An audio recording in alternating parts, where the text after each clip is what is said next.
Hello students, welcome to advance studies academy जोठारे कि आपण माने पाई पारिबे समस्त प्रकार प्रतियोगितामूलक प्रश्न और व्याख्या सह तार उत्तर पाठ्यपुस्तकर आलोचना और आहुरी अनेक किछि एही चैनल रे प्रतिदिन किछि ना किछि इनफॉर्मेटिव वीडियो अपलोड हुए।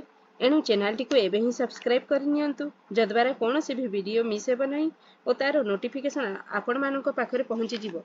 सब वीडियो देखुतिले आपण माने निश्चय सक्सेस हेबे। तो विलंब न करी आसंतु देखिबा आजिर आलोचना। पिलाए आज आम 2019 वर्षर षष्ठ श्रेणीर आदर्श प्रवेशिका परीक्षार विज्ञान विभागर प्रश्न माने आलोचना करिबा। सर्वप्रथम क्वेश्चन है क्वेश्चन नंबर 27।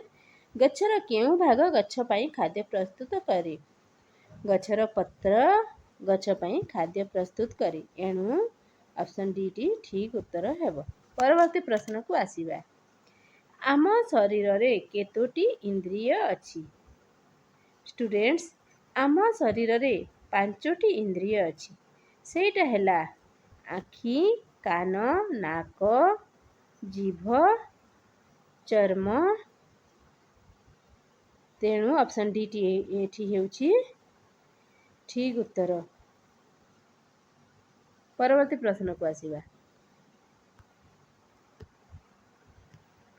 Question number 29। गछर केउ भाग प्रथमे मंजीरु बाहरे? ऑप्शन ए हैला चेर, ऑप्शन बी पत्र, ऑप्शन सी फूल, ऑप्शन डी डाल। स्टूडेंट्स, आमे मुग को पानी रे भिजेई जदि कपड़ा रे बांधी रखी देबा 2 दिन परे कोन हेबो मुगरु चेर बाहरिबा देखा देबा जाहाकु आमे गजा बोली कहूछु। एणु गछर केउ अंश प्रथमे बाहरिला? चेर बाहरिला। एणु ऑप्शन ए टी हेबो ठीक उत्तर। गछर चेर अंश प्रथमे मंजीरु बाहरे। Next question, question number 30। पानी रो हिमांक केती? Option A 0 degree Celsius, option B 1 degree Celsius, option C 100 degree Celsius, option D -40 degree Celsius. हिमांक कहिले कौन बुझाए? जेउ तापमात्रा रे पानी हिम अर्थात बरफरे परिणत हुए आमे ताहाकू पानीर हिमांक कहिबा। ताहेले पानीर हिमांक केते? पानीर हिमांक हेउछि 0 डिग्री सेल्सियस। आ पानी स्फुटनांक है 100 डिग्री सेल्सियस। 100 डिग्री सेल्सियस रे पानी बाष्परे परिणत होइथाए। एठारे ऑप्शन ए टी ठीक उत्तर हेबो। नेक्स्ट क्वेश्चन को आसीबा। Question number 31। साप कामुड़िबा परे प्रथमे आमे केउठाकू जिबा उचित? ऑप्शन ए डाक्तरखाना, ऑप्शन बी सापुआ केला, ऑप्शन सी अग्नि निर्वापक केंद्र, ऑप्शन डी साप धराली।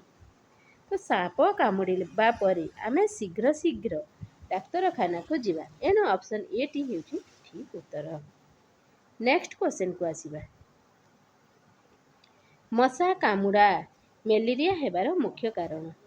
एही कथा सर्वप्रथमे किए उद्भावन करथिले? Option A JP Bose, option B CV Raman, option C James Watt, option D Ronald Ross. मशा कामुड़ा मलेरिया हेबार मुख्य कारण एहाकू रोनाल्ड रोस उद्भावन करिथिले। से आम भारत रे जन्म ग्रहण करथिले किंतु ब्रिटिश रे जाई पाठ पढ़ी डाक्तर होइथिले। एठारे ऑप्शन डी टी हेबो ठीक उत्तर। से जणे डाक्तर थिले। नेक्स्ट, जणे साधारण मनिषर शरीर रे केतोटी अस्थि थाए? Option A 201, option B 204, option C 205, option D 206। Students, जणे साधारण मनिषर देह रे 206 टी अस्थि बा हाड थाए। एणु ऑप्शन डी टी ठीक उत्तर। नेक्स्ट क्वेश्चन को आसीबा। रक्त शून्यता केउ जिनिसर अभाव रे देखा जाए? ऑप्शन ए विटामिन ग, ऑप्शन बी श्वेतसार, option C haemoglobin, option D protein. Haemoglobin अभाव रक्त शून्यता रोग देखा देइथाए। हिमोग्लोबिन रक्त को लाल करिबारे सहाय्य करे। यह एक प्रोटीन। यह अभाव रक्त शून्यता देखा देइथाए। एणु ऑप्शन सी टी ठीक उत्तर। परवर्ती प्रश्न को आसीबा।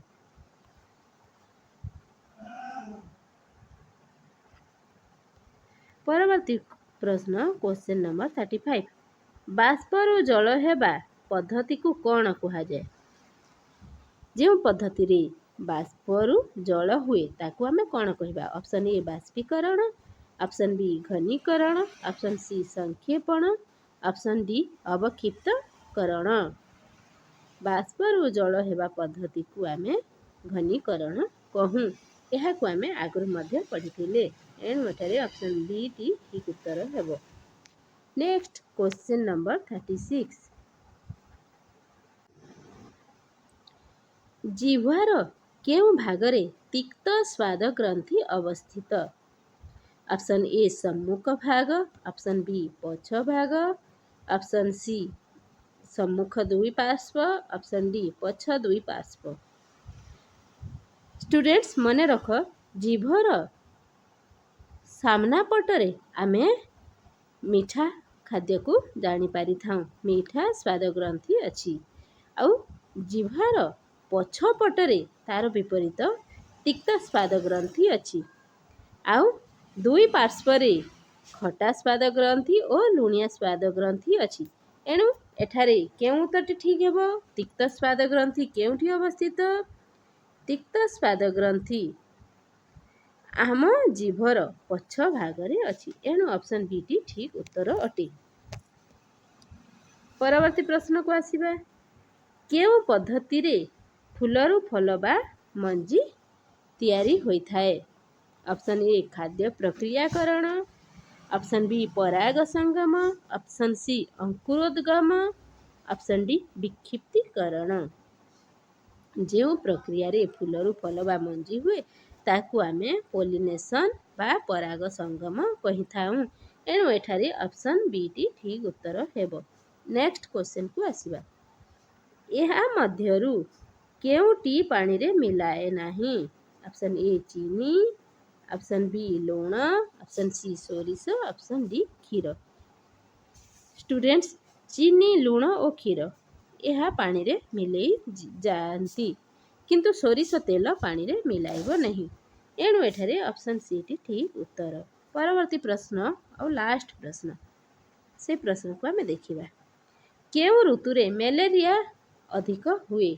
ऑप्शन ए ग्रीष्म ऋतु, ऑप्शन बी शीत ऋतु, ऑप्शन सी वर्षा ऋतु और ऑप्शन डी बसंत ऋतु। अनुमान कर स्टूडेंट्स केउं ऋतु रे मलेरिया अधिक हेबो? वर्षा ऋतु रे मलेरिया रोग अधिक हेबो। काहे कि सबुआडे सन्तसंतिया होइथाए। सन्तसंतिया जगह रे मशा अंडा देबाकू भल पाए आउ से तार वंश विस्तार भल भावे करि पारे। एणु वर्षा ऋतु रे मलेरिया रोग अधिक हुए। एठारे ऑप्शन सी टी हेबो ठीक उत्तर। एतिकिरे हमर विज्ञान विभागर समस्त प्रश्नर आलोचना ठीक भावे हो जाइछि। आशा करूछि आजिर पाठ भल लागिछि।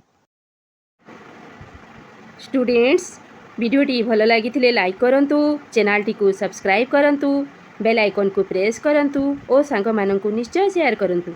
आहुरी हाँ स्टूडेंट्स कौनसी सब्जेक्ट रु कौनसी प्रश्नर समाधान पाई मते कमेंट बॉक्स रे निश्चय जणाइबे। Thank you.